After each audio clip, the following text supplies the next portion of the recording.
As the Liberal cabinet retreat wrapped up in Halifax, the Prime Minister confronted by pro-Palestinian protesters and Teamsters union members, a sign of the challenges ahead.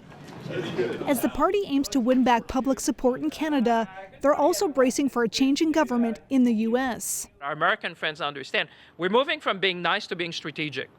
They're promoting Canada's interests by crisscrossing the states ahead of November's election. In this crowd, Canada's ambassador to the U.S., who went to both the Republican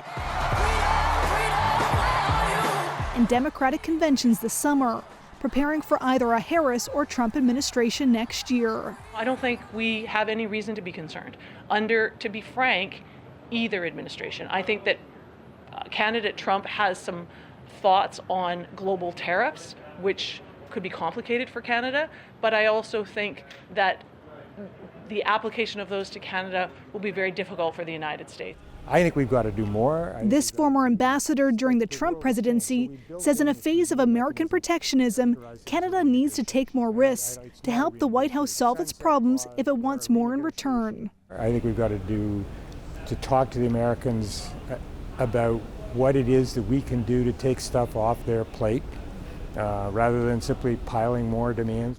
But at home, the Liberals are trying to turn the page on a year of bad polling. We need to show Canadians what's next. Still, say ministers, they're ready to run on the record. People want people who fight for them. They want people who deliver for them. And they want to see people who take action for them. And Ashley, the Liberals are about to face some significant tests. Yeah, Ian, there are two by-elections in mid-September, and one of those is in a Montreal riding the Liberals have held since it was created in 2015, and that could be critical. After they lost another Liberal stronghold, Toronto-St. Paul's, members within their own caucus called for big changes, including one Liberal MP who isn't running again, sending an email to caucus saying that Trudeau should step down.